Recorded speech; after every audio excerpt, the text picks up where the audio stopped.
Hello everyone, welcome to GGN. Today is Thursday, December 27th, 2012. Yesterday we covered the war on terror, liberty, sovereignty, especially with Syria and Iran and stuff like that. Today we're going to cover the economy and eugenics. So I have a lot of interesting articles, even some police state news in there as well. The first one I have is report details massive growth of social inequality across the United States from the 24th of December. A recent three-part investigative series by Reuters details the massive growth of social inequality in the U.S. It's titled The Unequal States of America, largely based on U.S. census data spanning the last 2 decades on income distribution or redistribution, access to education, and poverty levels, and it paints a bleak picture of American life. It says here it highlights conditions of the populations in Indiana, Massachusetts, and District of Columbia. It says here that the report notes that inequality has risen not just in plutocratic hubs such as Wall Street and Silicon Valley, but also in virtually every corner of the world's richest nations. Since 1989, inequality has grown in 49 of 50 states. 28 states saw inequality increase simultaneously by measurements of education, income, and poverty. In all states, the top quintile of the population benefited the most generously, seeing a 12% income boost on average. It says here that Tim Cook's salary jumps 51%. It says, but pay will remain well shy of massive 2011 figure. It says on paper, Tim Cook's total pay fell around $370 million this year, even though his salary jumped 51%.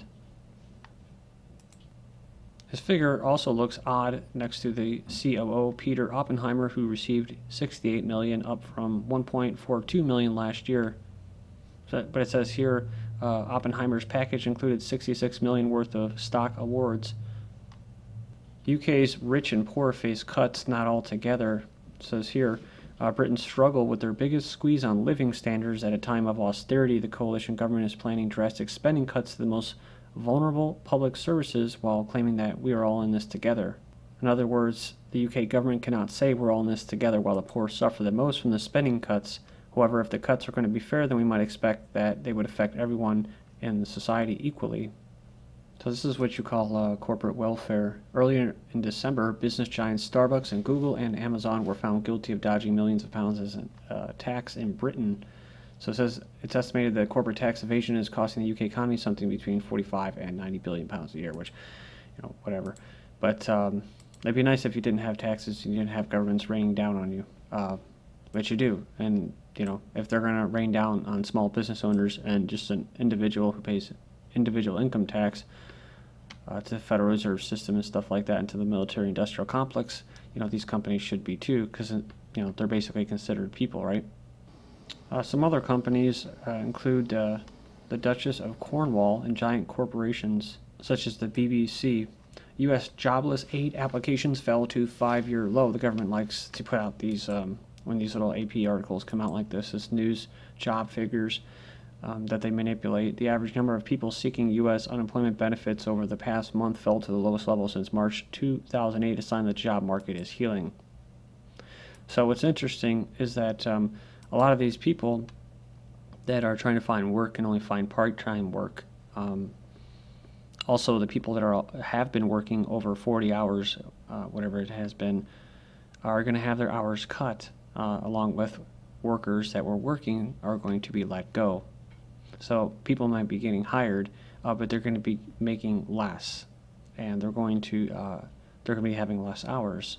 It's an interesting little theory that someone told me about, and that is that this whole Obamacare has nothing to do with health care. What it has to do with is stabilizing the workforce. They're basically socializing jobs is what they're doing. So that's why, a lot of these people that I said before that have AutoZone, McDonald's, that are clinging to these what used to be considered jobs, a dime a dozen you can find in the 90s and even the 2000s, just really dead-end crappy jobs, but they were everywhere. And now these people have been hanging on to them for years, and they're not letting go. And then you have all the people that were supposed to retire that aren't.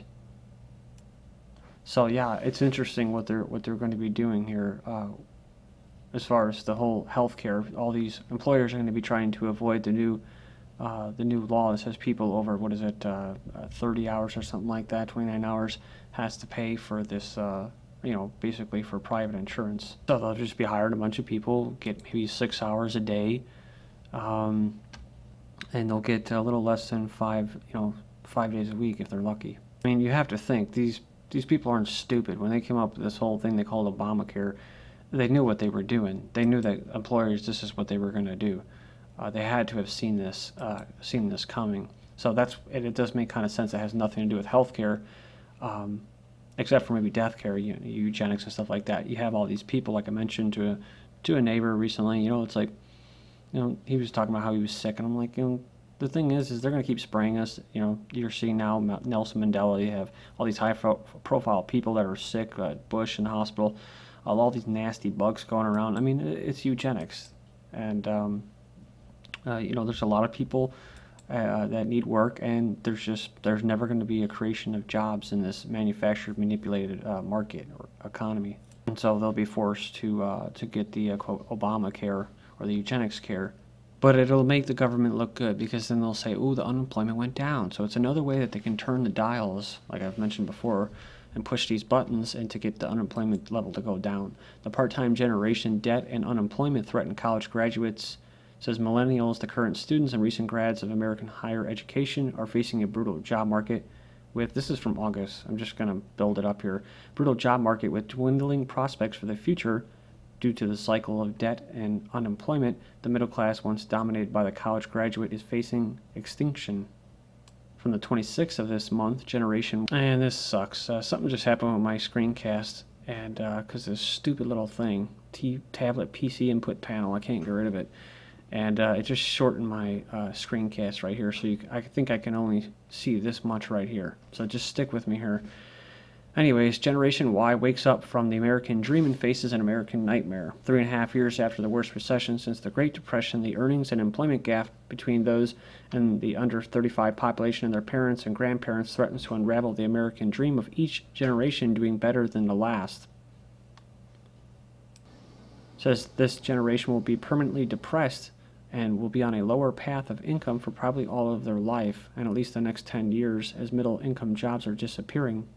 A 2009 law school graduate sums it up rather succinctly, saying, "I had a lot of faith in the system, the mythology that if you work really hard, you can achieve anything, and the stock market always goes up. Growth, right?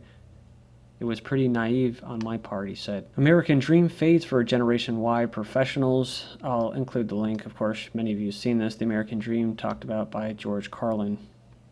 Talks about how these Generation Y professionals are finding careers that once were gateways to high pay and upwardly mobile lives, turning into detours and dead ends. The average incomes for ages 25 to 34 have fallen 8%. Double the adult population's total drop since the recession began in 2007. All right, then we have Delta Air gets 22,000 applications for 300 attendant jobs. The world's second largest carrier received 22,000 applications for about 300 flight attendants jobs in the first week after posting the positions outside the company. So they arrived at a rate of 2 per minute. We're hunting for foreign language speakers as we continue to expand to all the points around the globe. It says we are experiencing a phenomenal response to the job posting. Then we have official statistics claim lower poverty in Russia. The Russians have become better off as the number of people with earnings below the subsistence level went down almost 15% in the third quarter of 2012. That represents $217 per month, which the authorities say should be enough to live on. Then Social Security ran $47 billion deficit in 2012. Disabled workers hit new record in December. That means for every 1.67 Americans who worked full-time in the private sector in 2011, there is now one person collecting benefits from the Social Security Administration. Next up, Britain leads the world in handing out disability cash. Says the nation spends twice as much as the U.S. and 6 times as much as Japan. The disability living allowance costs British taxpayers more than $13 billion per year. So you're gonna see a lot of these articles out now, as it becomes apparent that the system isn't really all that sustainable. I guess it could be to a certain degree if it was managed well, but it's not. And I think we all know what it is: a corporatocracy or something like that, corporatism, whatever you want to call it. But you're debt slaves, and before you got a little bit of some treats or goodies and stuff like that, and now it's no longer going to be the situation anymore for you. So, and they're going to tell you got to be a patriot and do your patriotic duty and pay your taxes, and you're going to be like, well, what the hell am I getting back for it? As you're driving over busted roads and busting your car up on potholes and stuff like that. Global banking to be joined by Google Bank and Apple Bank.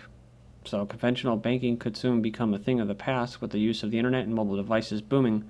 They're gradually replacing using banking cards as a means to pay, the Deutsche Bank warns. So it says here a Google Bank or Apple Bank will certainly emerge and swallow the greatest part of traditional banking market. Despite falling incomes and tightened regulation, the existing banks need to invest into new technologies to remain competitive at a time when new technology is advancing. It says here UBS manipulated Swiss franc rates since 2001. The Swiss banking giant UBS, which last week was slapped with a $1.5 billion lawsuit and fines for manipulating global interest rates. Most central banks manipulate these interest rates and stuff like that. So they also tamper with Swiss franc interest rates for more than a decade. Then we have majority of world lenders punished in 2012 with record $20 billion in fines for, quote, mistakes. Almost all of the bank's mistakes were made during the crisis of 2005-2008, and they weren't mistakes. They were taking a bunch of money. They were pillaging. The mistake was that they got caught, right? One of the key reasons the cases are being raised right now is the growing public and political discontent about the current outcome of the crisis. So now that it's actually affecting people, now they want to talk about what the government's going to do for them instead of just addressing the issues like why do we have the usury system, the Federal Reserve System, basically entrenched in our society. But I just don't see most people asking those questions. New York Stock Exchange sold to a derivatives company an $8 billion takeover. The sale of nearly 200-year-old institution to Intercontinental Exchange comes amid historic shift to electronic trading. So this is what my uncle was always worried about, saying this is going to put me out of the Board of Trade in Chicago. So, and he actually just stepped down in July. So the exchange called time on 2 centuries of independence on Thursday, agreeing to an $8 billion takeover that will hand the control of the icon of American capitalism, which has been so great to all of us, to basically an Atlanta-based energy trader. There's that word again, competition and growth, right? The move to electronic trading, fierce competition between exchanges, and the sharp decline in trading has led to a wave of mergers and takeover offers, basically, yeah. Then the New York Times defends the Fortune 500's global human exploitation. So while the U.S. funds and arms sectarian death squads across the Arab world under the guise of promoting democracy, it props up its own economy on a vast network of global human exploitation, from Walmart's sweatshops and death traps in Bangladesh to Apple's deplorable partnership with Taiwan's Foxconn. Millions go underpaid while overworked under dangerous, inhumane conditions to fuel America's consumerist paradigm. As technology reaches a point where real, viable, local alternatives may soon displace large, centralized corporations, a perfect storm is forming on the horizon. Helping to stave off the inevitable, New York Times article, Signs of Changes Taking Hold in Electronics Factories in China, makes absolute mockery out of both their readership's intelligence as well as the plight of the vast workership subjected to Western human exploitation. The signs of change that they report on include the replacement of $5 plastic stools with $10 wooden chairs and increased wages that will fall well below fair compensation. It says, but the New York Times piece serves the purpose of giving foul progress reports and foul progressives, allowing them to continue tapping away on their iPads purchased from the consumer troughs of mega retailers like Target and Walmart absolutely guilt-free. The comments following the New York Times piece range from the absurd, quote, good luck fighting climate change if everyone were compensated and consumed at U.S. levels, to the highly relevant messages, stop buying Apple's stuff until they move production back here to the U.S. Help, I'm trapped in a Chinese forced labor camp. A letter came in a box of Halloween decorations purchased at Kmart. This lady was going to donate it, and she found the letter from this sweatshop worker. Police in the UK were called in to control hordes of consumers as they run screaming through the stores to splash out on all of these bargains. There they go. Discounts had customers scrambling for the boxes as if they were food handouts in an impoverished country. Bad consumer. Shoppers disappoint retailers this holiday season. You disappointed the the complexes. And it's hard to have confidence in purchasing when you don't have enough money to live, right? So consumer confidence falls. Thank you.